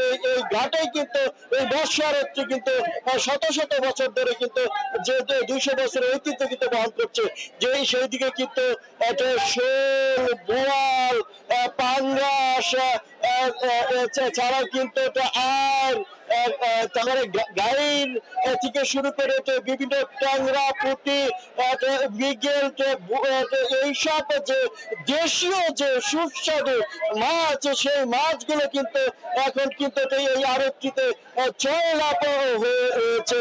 এবং সেই ক্ষেত্রে কিন্তু এটা আড়তকে প্রত্যেকটি আসলে শুধু যে পাইকার নয়, যে আশপাশের যে যারা একটু বেশি মাছ ক্রয় করে ফ্রিজে রেখে খায়, তারাও কিন্তু এখানে মাছ ক্রয় করতে এসেছে। অর্থাৎ এখানে মাইকারি কিন্তু মাছের বেচা কেনা হচ্ছে। সেই ক্ষেত্রে কিন্তু যদি বলি যে 20 কেজি ওজনের আর মাছের কিরকম দাম রয়েছে, সেক্ষেত্রে আমরা দেখেছি যে ভোর থেকে এখানে কিন্তু সেই মাছগুলো কমপক্ষে 1200 থেকে 1600 টাকা, আবার কম বেঁধে কিন্তু 800 টাকা বিক্রি হচ্ছে। অন্যদিকে কিন্তু যে দেশীয় যে সুস্বাদু মাছগুলো রয়েছে, এই মাছগুলো কিন্তু এই বাজারটিতে এবং আরেকটিতে কিন্তু শুধু কন্টাকে অর্থাৎ ডাকের মাধ্যমে, একটা প্রাচীন কালের যে একটা হাট ডাকের মাধ্যমে মাছ কিন্তু বেচা কেনা হচ্ছে। সেই ক্ষেত্রে কিন্তু প্রতি বছরই কিন্তু যমুনার ভাঙ্গনে আরেকটি কিন্তু ভাঙ্গনের শিকার হওয়ার পরে সংকলন হয়েছে বলে আমাকে কর্তৃপক্ষ জানিয়েছে। তবে সেটা তাদের দাবি রয়েছে যে যদি আরেকটি যদি সম্প্রসারিত করা যায়, তাহলে কিন্তু এই আরেকটি আরো বেশি বেঁচে কেনা হবে বলে তারা আমাকে জানিয়েছে। এই ছিল আমার কাছে আড়ত থেকে সর্বশেষ খবর। মানিকগঞ্জের আইচাঘাটের ঐতিহ্যবাহী দেশীয় মাছের আড়ত থেকে সরাসরি যুক্ত হয়েছিলেন আমাদের সহকর্মী ইউসুফ আলী। ভোরের সময় আরো থাকছে। পশ্চিমবঙ্গে বিধানসভা নির্বাচনে দুর্গাপূজার আবহে চলছে ভোট রাজনীতি। একে অপরের বিরুদ্ধে ক্ষমতা দখলের অভিযোগে সরব বিজেপি তৃণমূল।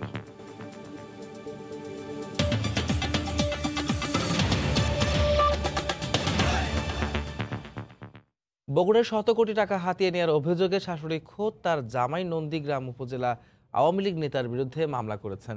শাশুড়িকে জিম্মি করে অস্ত্রের মুখে শিল্পপতি শাশুড়ির এফডিআর মার্কেট পাম্প সহ অন্যান্য সম্পদ হাতিয়ে নিয়েছেন বলে অভিযোগ করেছেন। তবে অভিযুক্ত জামাইয়ের দাবি এসব অভিযোগ ষড়যন্ত্র। পুলিশ বলছে প্রাথমিক তদন্তে ঘটনার সত্যতা পাওয়া গেছে। বিস্তারিত মাজিদুর রহমানের প্রতিবেদন, ছবি তুলেছেন রবিউল ইসলাম। বগুড়া শহরে বিশিষ্ট শিল্পপতি শরীফ বিড়ি ফ্যাক্টরি মালিক শরীফ হাজি মারা গেলে তার বড় মেয়েকে বিয়ে করেন নন্দীগ্রাম উপজেলা আওয়ামী লীগের যুগ্ম সম্পাদক আনোয়ার হোসেন রানা। বড় জামাই হয় শাশুড়ির সম্পত্তির দেখভাল করেন। অন্য 4 মেয়ে বিয়ে হয়ে অন্যত্র গেলে রানা শ্বশুর বাড়িতে থেকে কৌশলে বগুড়া শহরের নবাববাড়ি সড়কে শেখ শরীফুদ্দিন মার্কেট, 2টি সিএনজি পাম্প, বিড়ি ফ্যাক্টরি সহ 2টি বাড়ির নিয়ন্ত্রণ নেন। এক সময় লিমিটেড কোম্পানির সব সম্পত্তি জাল কাগজ করে নিজের স্ত্রীর নামে লিখে নেন। এছাড়া ব্যাংকের গচ্ছিত শত কোটি টাকাও হাতিয়ে নেওয়ার অভিযোগ তার বিরুদ্ধে। সব সময় তো এই পিস্তল নিয়ে বন্দুক নিয়েই থাকে। আমাকে তো এটা সই করে দেয়। আমি কি সই করে দেবো? আমি লেখাপড়া জানি না, পড়তে জানি না, আমি তো সই করতে পারবো না। আমি দেখাই অন্য জমাই করে আমার পিস্তল। বিভিন্ন সময় বিভিন্ন কোম্পানির কথা বলেছে, ফাঁকা থেকে সই নেয়, এবং বিভিন্ন সময় বিভিন্ন কথা বলে ফাঁকা স্ট্যাম্পেও সই নেয়। আগের আনোয়ার হোসেন রানা কি ছিল আর এখনকার রানা কি, এটা আপনারা একটু বের করেন, অতীত বর্তমান, তাহলে আপনারা সব কিছু বুঝতে পারবেন। আমার মা অসুস্থ, আমরা প্রধানমন্ত্রীর কাছে লিখিত আবেদন করছি, উনি যেন আমাদেরকে সহযোগিতা করে। অভিযুক্ত আনোয়ার হোসেন রানার দাবি, শাশুড়ি সহ অন্য মেয়েদের ষড়যন্ত্রের শিকার তিনি। তারা যে অভিযোগটা করেছে এটা একটি কাল্পনিক অভিযোগ, এর মধ্যে সত্যতার ন্যূনতম কোনো সত্যতা নেই। পুলিশ বলছে প্রাথমিক তদন্তে মামলার অভিযোগের সত্যতা মিলেছে। আমরা আশা করছি যে এই মামলার সাথে যারা জড়িত আছে এবং মামলার পিছনের যে ঘটনা সবই আমরা উদ্ঘাটন করতে পারবো এবং আমরা বাদীকে ন্যায় বিচার দিতে পারবো। শাশুড়ি দেলোয়ারা বেগম, জামাই আনোয়ার হোসেন রানা সহ 4 ম্যানেজারের বিরুদ্ধে বগুড়া সদর থানায় 5 অক্টোবর মামলা করেছেন। মাজিদুর রহমান, সময় সংবাদ, বগুড়া। মজুরি বাড়ানো ও বকেয়া বোনাস পরিশোধ সহ কয়েক দফা দাবিতে দেশের 166টি চা বাগানে দ্বিতীয় দিনের মতো কর্মবিরতি পালন করেন শ্রমিকরা। গতকাল সকালে মৌলভীবাজারে তাদের নিজ নিজ বাগানে জড়ো হয়ে বিক্ষোভ মিছিল করেন শ্রমিকরা। বিক্ষোভ মিছিল শেষে অবস্থান কর্মসূচিতে বিভিন্ন দাবি দাওয়া তুলে ধরেন তারা। একই দাবিতে হবিগঞ্জের 24টি চা বাগানেও কর্মবিরতি পালন করা হয়। শ্রমিক নেতাদের দাবি, 102 টাকার মজুরিতে সংসার চালাতে হিমশিম খাচ্ছেন তারা। তাই মজুরি বাড়ানো সহ সকল দাবি দ্রুত মেনে না নিলে কঠোর আন্দোলনের হুঁশিয়ারি দেন তারা।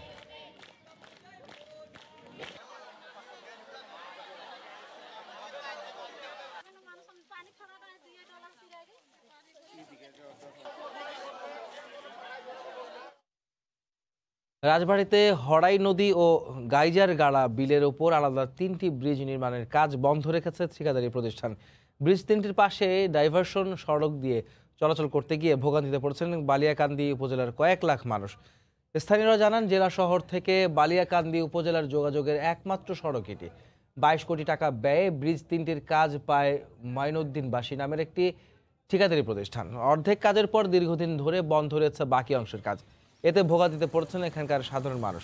এদিকে ব্রিজের পাশে তৈরি করা ডাইভারশন সড়কের অবস্থাও বেহাল। এখানে চলতে গিয়ে প্রতিনিয়ত হচ্ছে ছোটখাটো দুর্ঘটনা। তাড়াতাড়ি কাজটা হইলে আমাদের পক্ষে একটু সুবিধা হয় না, আমাদের তো ভোগান্তি হয়, কি কষ্ট যে হয় যাত্রী নিয়ে আসা এই 2 বছর। ইতিমধ্যে কাজটির মেয়াদ জুন 2020 সালে শেষ হয়েছে এবং কাজটি বর্ধিতকরণের একটি আবেদন ঠিকাদারি কর্তৃপক্ষ আমাদের কাছে করেছে। আমরা এবার একটি ঊর্ধ্বতন কর্তৃপক্ষ বরাবর প্রেরণ করেছি। প্রস্তাবিত ধলেশ্বরী উপজেলা বাতিলের দাবিতে ঢাকা টাঙ্গাইল মহাসড়কের পাকুলিয়ায় অবরোধ করে বিক্ষোভ করেছে আন্দোলনকারীরা। গতকাল সকালে উপজেলার বিভিন্ন স্তরের জনসাধারণ এই আন্দোলনে অংশ নেয়। আন্দোলনকারীরা সড়কে ঘণ্টাব্যাপী মানববন্ধন কর্মসূচি শেষে বিক্ষোভ করেন। এতে মহাসড়কের 2 পাশে দীর্ঘ যানজটের সৃষ্টি হয়। চরম ভোগান্তিতে পড়েন চালক ও যাত্রীরা। পরে ঘটনাস্থলে পুলিশ এসে পরিস্থিতি নিয়ন্ত্রণ করেন। আন্দোলনকারীরা জানান, নতুন উপজেলা হলে সমস্যায় পড়বেন সাধারণ মানুষ, আর তাই এই দাবি বাতিলের দাবি জানানো হয়। এ সময় দাবি আদায় না হলে আরও কঠোর আন্দোলনের হুঁশিয়ারি দেয় তারা।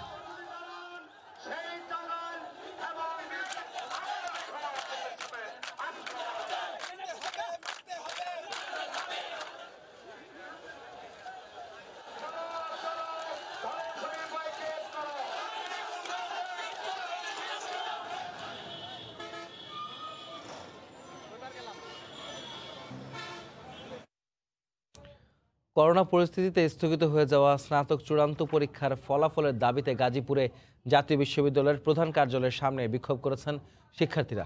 গতকাল দুপুরে বিশ্ববিদ্যালয়ের প্রধান ফটকের সামনে অবস্থান নিয়ে বিক্ষোভ করেন তারা। পরে ঢাকা ময়মনসিংহ মহাসড়ক অবরোধ করে আন্দোলন করেন তারা। এ সময় শিক্ষার্থীরা প্রথম, দ্বিতীয় ও তৃতীয় বর্ষের পরীক্ষার ফলাফলের ভিত্তিতে চূড়ান্ত ফলাফল প্রকাশের দাবি জানান। আগামী 30 দিনের মধ্যে ফলাফল প্রকাশের দাবি তোলেন শিক্ষার্থীরা। আধা ঘন্টা পর পুলিশের আশ্বাসে সড়ক অবরোধ তুলে নেন আন্দোলনকারীরা।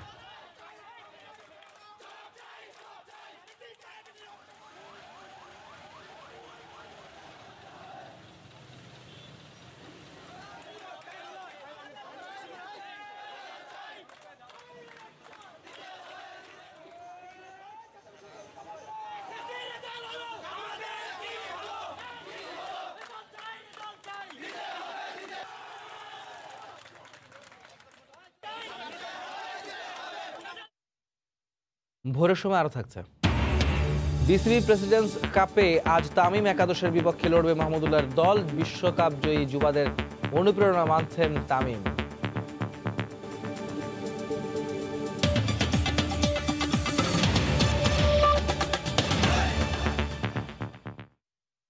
নওগাঁর পাহাড়পুর বৌদ্ধ বিহার করোনার ধকল কাটিয়ে আবারও সরব হয়ে উঠেছে দর্শনার্থীদের পদচারণা। এই মুহূর্তে সেখানে আছেন সহকর্মী এম.আর. রকি।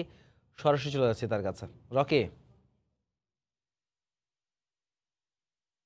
সালেহীন, আপনাকে সকালের শুভ সকাল। আমরা বর্তমানে এই নওগাঁর ঐতিহাসিক যে পাহাড়পুর বৌদ্ধ বিহার, এই বিহার আপনি জানেন বিশ্বের মধ্যে অন্যতম একটি বৌদ্ধদের প্রার্থনা কেন্দ্র হিসাবে এটা ছিল। এটা অত্যন্ত প্রাগতিক হাসিক কালেরই একটা গুরুত্ব বহন করে।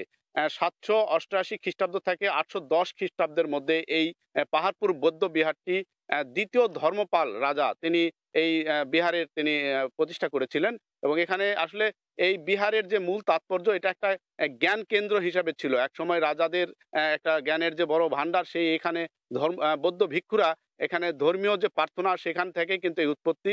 তো আমার পিছনে যে এই ইয়েটা দেখছেন বৌদ্ধের যে বিহারের কেন্দ্রটি, এটা কিন্তু সমতল থেকে প্রায় 70 ফিট উঁচু। এটা প্রাকৃতিক কোনো দুর্যোগ বা অন্য কোনো কারণে এই বিহারের আসলে উৎপত্তি হয়েছে, এটা গবেষকদের মুখ থেকে আমরা জানতে পেরেছি। বিহারের এই প্রায় ৭০ একর জমির পরিধি নিয়ে গঠিত এই বৌদ্ধ বিহারটি দর্শকদের কাছে কিন্তু অত্যন্ত একটি জনপ্রিয় এবং ইতিহাস অনুসন্ধানী মানুষের কাছে এর একটি আলাদা তাৎপর্য রয়েছে।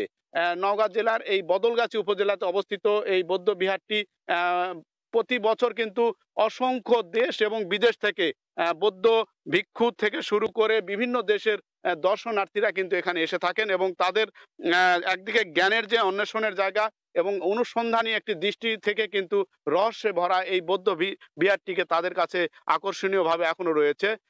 তবে এই বিহার করোনা পরবর্তীতে কিন্তু দীর্ঘদিন এটা এখানে আপনার বন্ধ ছিল। বন্ধ থাকার পরে কিন্তু নতুন করে এই বিহারটি চালু করা হয়েছে। বিহারটি গত মাসে এই বিহার আবার দর্শনার্থীদের জন্য উন্মুক্ত করা হয়েছে এবং উন্মুক্ত হওয়ার পর এখানে কিন্তু দর্শনার্থীরা আবার ফিরে আসছেন এবং প্রাণ ফিরে পেয়েছে বৌদ্ধ বিহারটি। তবে এখানে কিছু সমস্যার কথা বলেছিলেন এখানকার যারা দর্শনার্থী রয়েছেন তাদের। আসলে এই জায়গাটা একটা গুরুত্বপূর্ণ বৌদ্ধদের যেমন রয়েছে, অন্যদিকে দর্শনীয় কেন্দ্র হিসাবে আলাদা তাৎপর্য রয়েছে। তবে দর্শনার্থীদের জন্য পর্যাপ্ত সুযোগ সুবিধা বাড়ানোর কিছু দাবি রয়েছে, যেগুলি আরো তাদের জন্য সহায়ক হতে পারে। তবে জেলা প্রশাসন এবং প্রত্নতত্ত্ব অধিদপ্তরের পক্ষ থেকে কিন্তু এখানে গেল ২ বছর আগে বিপুল পরিমাণে কাজ করা হয়েছে। অবকাঠামোগত কিছু উন্নয়ন করা হয়েছিল। এই উন্নয়নের ফলে কিন্তু এই প্রত্ন নিদর্শনটি আরো জনবান্ধব এবং আরো আকর্ষণীয় হয়ে উঠেছে। তবে এই বৌদ্ধ বিহার শুধুমাত্র দেশে নয়, বিদেশেও কিন্তু অত্যন্ত জনপ্রিয় এবং আমরা যেটা জানতে পেরেছি গেল বছর এখান থেকে কিন্তু বিপুল পরিমাণে সরকারি রাজস্ব আয় এসেছিল এবং এই রাজস্ব আয় কিন্তু এই অঞ্চলের যেমন প্রত্ন নিদর্শনের জন্য সমাদৃত করে, অন্যদিকে কিন্তু এই করোনা পরবর্তীতে এটাকে আবারও নতুন করে প্রাণ ফিরে পাওয়ার কারণে আশাবাঞ্জক হিসাবে দেখছে প্রত্ন নিদর্শন বা প্রত্ন অধিদপ্তর থেকে।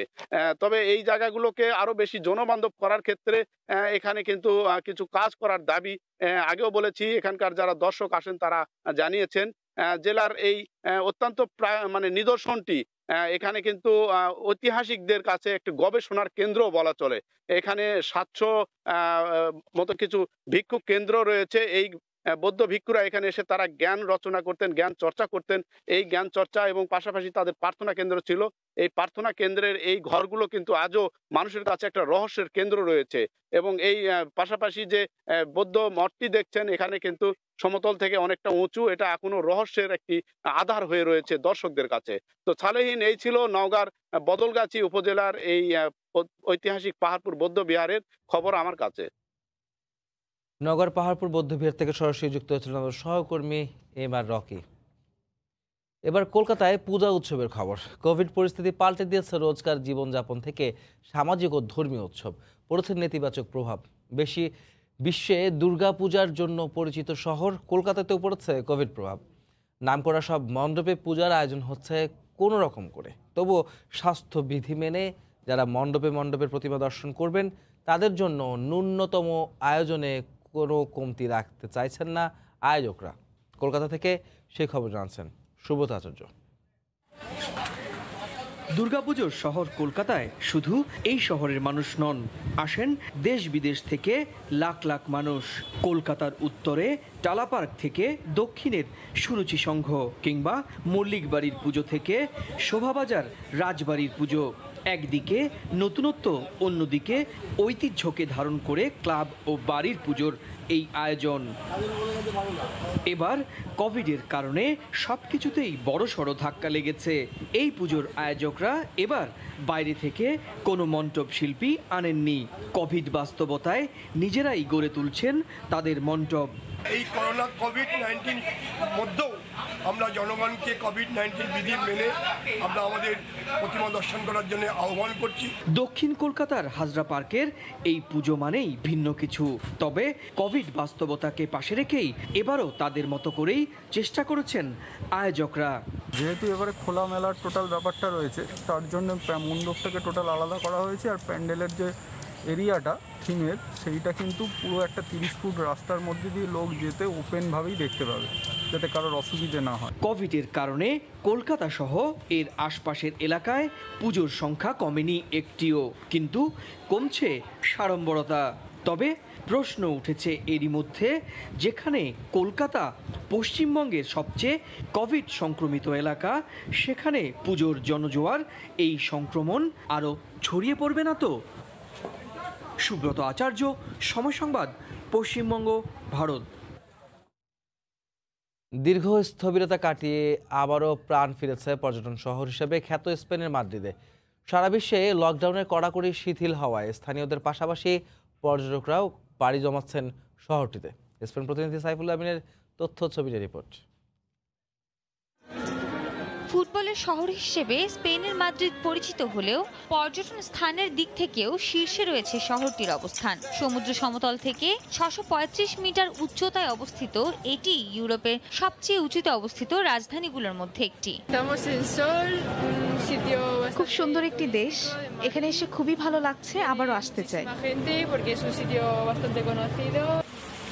করোনার কারণে দীর্ঘদিন লোকালয়ে জনসমাগম বন্ধ থাকলেও সব দেশে লকডাউনের কড়াকড়ি শিথিল হওয়ায় প্রাণ ফিরতে শুরু করেছে মাদ্রিদের পুয়ের্তা দে সোলে। সূর্যের প্রবেশদ্বার নামেও পরিচিত এই এলাকা হাজারো দর্শনার্থীর পদচারণায় আবারও মুখর হয়ে উঠছে। এটার নাম হলো মেট্রো সোল, যে জায়গায় আমরা সবাই ঘুরতে আসি, একটু হয়তো এনজয় করেন যায়, বিশেষ করে কারণ দেখার মতো একটা জায়গা।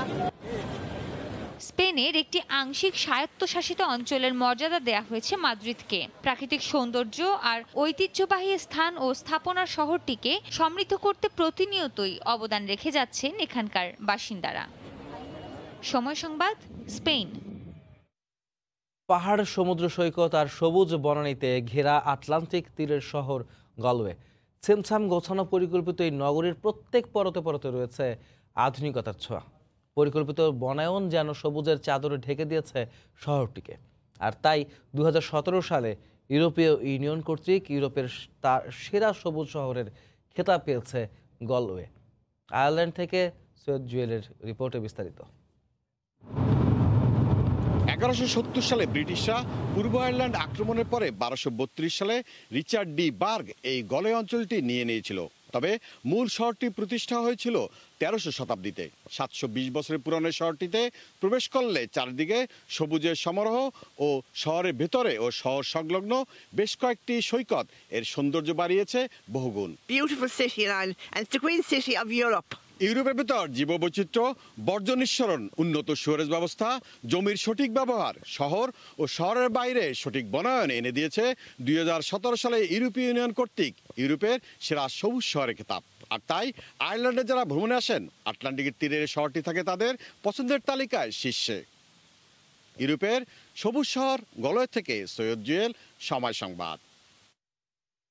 ফ্রান্সের ভিলতান ফার্ম, রাজধানী প্যারিসের অদূরে অবস্থিত প্রাচীন একটি কৃষি খামার। তাজা ফলমূল, শাকসবজি সহ আরও নানা ধরনের কৃষি পণ্য পাওয়া যায় এই ফার্মে। খামারের তাজা ফল ও শাকসবজি নিতে সাপ্তাহিক ছুটির দিনগুলোতে স্থানীয়দের পাশাপাশি এখানে ভিড় করেন প্রবাসী বাংলাদেশিরাও। প্যারিস থেকে বিস্তারিত লুৎফর রহমান বাবুর রিপোর্টে। ভিলতা ফার্ম রাজধানী প্যারিস থেকে 17 কিলোমিটার দূরে অবস্থিত। কয়েক কিলোমিটার দূরে অবস্থিত এই ফার্মে রয়েছে নানা ধরনের ফলমূল আর সবজি। আলু, পেঁয়াজ থেকে শুরু করে কুমড়া, সব ধরনের সবজি রয়েছে এই ফার্মে। তবে কেউ চাইলে গাছ থেকে নিজেই সংগ্রহ করতে পারেন সেই সবজি, আবার চাইলে এখানে নির্ধারিত যে দোকানগুলো আছে সেখান থেকেও তারা সংগ্রহ করতে পারেন। এখানে এসে দেখলাম বিভিন্ন ধরনের তাজা ফল পাওয়া যাচ্ছে, সবজি এগুলি বাসায় নিয়ে যাওয়ার ইচ্ছা আছে। তো এখন আমি এখানে এসে খুবই আনন্দিত। বিভিন্ন ধরনের পণ্য এখানে এসে আমরা পাই এখানে এবং আমরা সংগ্রহ করি, এবং সবচেয়ে বড় ব্যাপার হলো যে সারাটা দিন আমরা পরিবার-পরিজন নিয়েও যদি এখানে আনন্দ করতে চাই, এই সুযোগটাও কিন্তু এখানে আছে। নানা ধরনের ফল, ফুল, সবজি থেকে শুরু করে এখানে রয়েছে দেশীয় গরুর দুধ, ডিম থেকে শুরু করে পনিরও। মুরগির খামার এবং গরুর খামার, যে গরু থেকে অরিজিনাল দুধ আমরা নিয়ে যাচ্ছি এবং সেখানে ছানাও ওরা বিক্রি করছে, যেটা আমরা বাঙালিরা যেটা পছন্দ করি। তাজা ফল আর সবজি সংগ্রহ করতে প্রতিদিনই এখানে ভিড় করেন ক্রেতা সাধারণ। তবে সপ্তাহের ছুটির দিনগুলিতে সবচেয়ে বেশি ক্রেতা উপস্থিতি হয় এই ফার্মে। রাজধানী প্যারিস থেকে খুব বেশি দূরে না হওয়ায় প্রবাসী বাংলাদেশিরাও এই ফার্ম থেকে এসে তাজা সবজি নিয়ে যান। দেশীয় গরুর দুধ অথবা ডিম যাদের নেয়ার ইচ্ছা তারা চাইলেই প্যারিসের পাশের এই বিলতান ফার্মে আসতে পারেন। মোহাম্মদ লুৎফন বাবু, সময় সংবাদ, বিলতান ফার্ম, প্যারিস। বিসিবি প্রেসিডেন্টস কাপের খবর। নিজেদের প্রথম ম্যাচে মঙ্গলবার মাঠে নামবে তামিম একাদশ। তাদের প্রতিপক্ষ মাহমুদুল্লাহর দল দিবারাত্রির ম্যাচ সামনে রেখে সোমবার ফ্লাইট লাইটে অনুশীলন সেরেছেন তামিম মুস্তাফিজরা।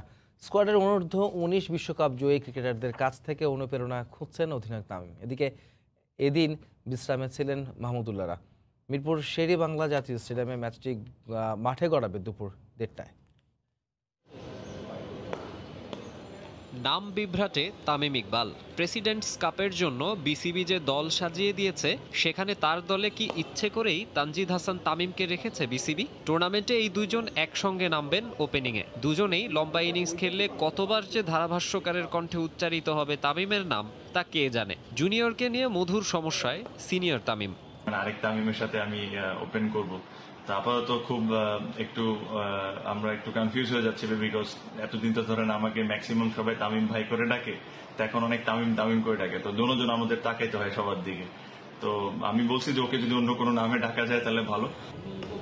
ত্রিদলীয় টুর্নামেন্টে প্রথম ম্যাচের আগে শেষবারের মতো প্র্যাকটিস সেশনে নেমেছিল তামিম বাহিনী। বৃষ্টিতে ভেজা মাঠ, অনুশীলন শুরু হলো দেরিতে। প্রস্তুতিতে কিছুটা সময় চাই গ্রাউন্ডসম্যানদের। একদিক থেকে ভালোই হলো, দিবারাত্রির বিসিবি প্রেসিডেন্টস কাপের লড়াইয়ে নামার আগে ফ্লাড লাইটে অনুশীলন সেরে নেওয়া হলো। সেন্টার উইকেটে ওয়ানডে মেজাজ আয়ত্তের চেষ্টায় তামিম ইকবাল। তাইজুলের পাশাপাশি হাত ঘোরান লেগ স্পিনার মিনহাজুল আবেদিন আফ্রিদি। শরীফুল নেটেও নাছোড়বান্দা, বোল্ড করে দিলেন ক্যাপ্টেনকে। অনূর্ধ্ব 19 বিশ্বকাপ জয়ী বেশ কয়েকজন ক্রিকেটার আছে দলে।